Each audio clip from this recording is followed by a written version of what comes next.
Why is it that you work so hard and educate yourself on money, but can't make money to stay with you, while others who are doing less than you just seem to have a golden thumb? And if you cannot answer that immediately, it means that you're victim of one of the biggest traps when it comes to making money. So today I'm gonna show you 3 critical mind shifts that everyone must make to break free from limiting beliefs about money and start attracting money with ease. And these shifts aren't just ideas, they help me and countless others turning years of struggle and scarcity into a life of flow and abundance and financial freedom. So what's the big mistake most people make when it comes to making money? Well, it's like trying to fill a bucket full of holes. No matter how much water you pour in, how many hours you work, how hard you try, it keeps leaking out. So those holes are the blocking beliefs you're carrying. That money is hard to earn, that you have to struggle for success, or that abundance is only for other people. Thinking that money is something you have to chase. And even if you're the smartest, most skilled person in your field, holding on to that belief will keep you in a hamster wheel. But before we start to address these money blocks, why is it that some people seem to attract money so easily while others grind day after day with nothing to show for it? Let's look at it this way.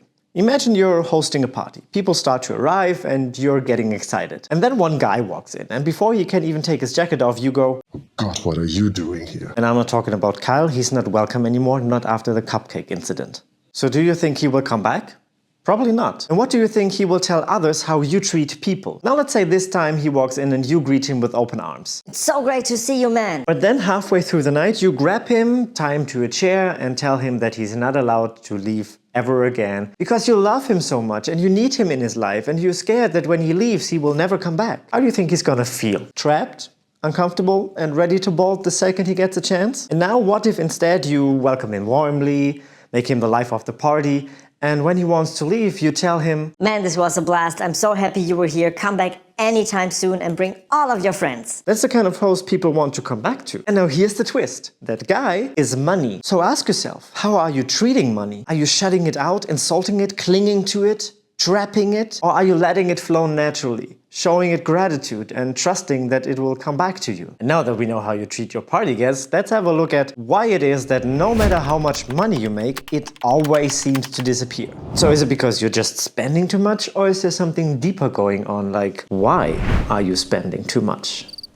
Why is it that some people feed their dogs their best organic, grain-free food that money can buy, yet they themselves eat a bag of chips for dinner every night? It's not just about priorities. It's about what they value and appreciate. They are willing to invest their pet's health because they see it as important. But when it comes to themselves, they don't show the same level of care. And money works in a similar way. The other day I picked up a quote from Joe Vitale. The sole purpose of money is to express appreciation.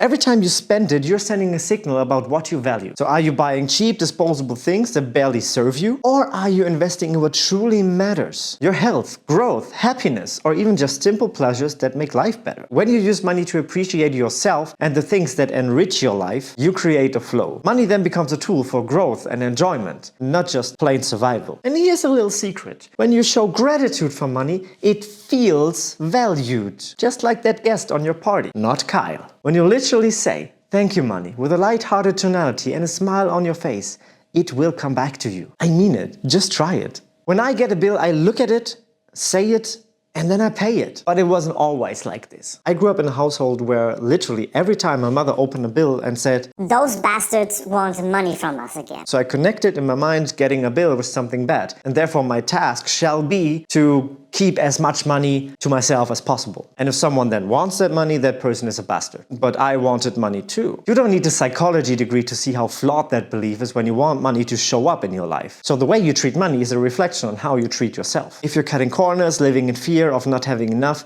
or undervaluing yourself, you're blocking its natural flow. Start seeing money as an expression of appreciation, not just for yourself, but for others too. That is when things start to change. And the next time you buy something, take a moment to pause and reflect about it. Make sure that it's in line with your values, on what truly matters to you. And use this opportunity to say thanks for the privilege on spending that money. Picture this. You're at a birthday party and there's a buffet full of cupcakes. Everyone's taking one, enjoying it, and going back for seconds. But then there's this one guy. Let's call him, I don't know, Kyle, who grabs a cupcake, holds it tight, squeezes it, and refuses to eat it. And he says, if I eat this, I will never get another one, so I have to hold tight to it. While everyone else is enjoying the cupcakes and the host refills the tray when it gets empty. It's obvious to everyone that Kyle is missing the point. The host isn't running out of cupcakes anytime soon, and Kyle's refusal to eat them isn't just unnecessary. It's sad and embarrassing. By clinging to what he has, he denies himself of the joy of the moment. The joy of eating a cupcake. Now you might think Kyle is just scared that he won't get another cupcake.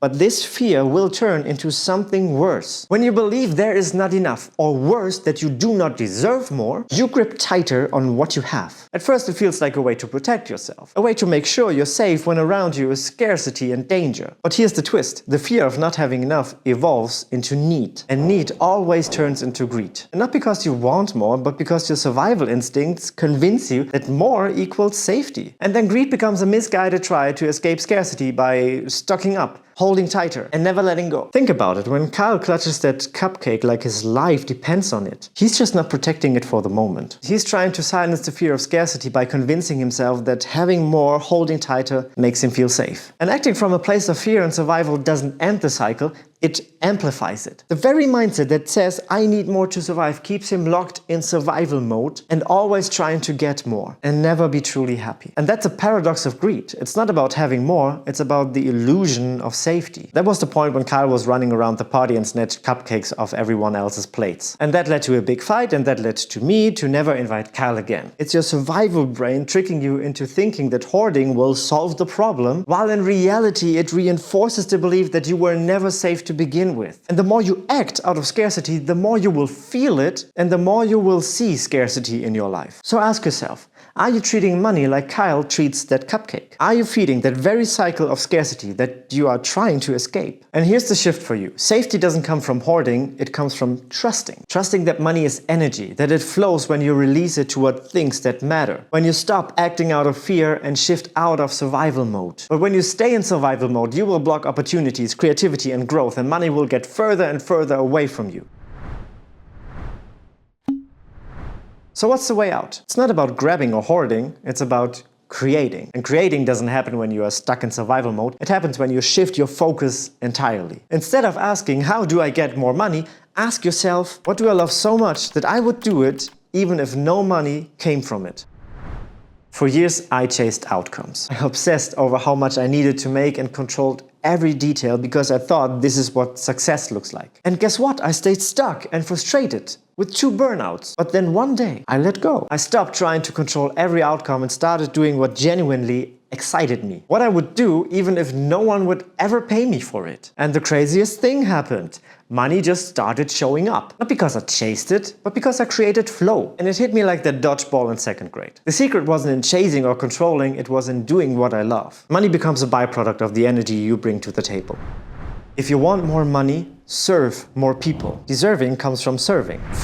So, are you chasing money or are you creating flow? Because when you shift from chasing to creating, you stop working against the current and start riding the wave of abundance. And there are just 3 things to reprogram your subconscious mind to aid you in the process of becoming the best version of yourself. But have you ever wondered why others achieve their goals with such ease while you still struggle and barely make a dent? It's because they are cheating. Those bastards. And they will always stay on top of you until you learn their cheat code too. And you will get the exact cheat code in this video.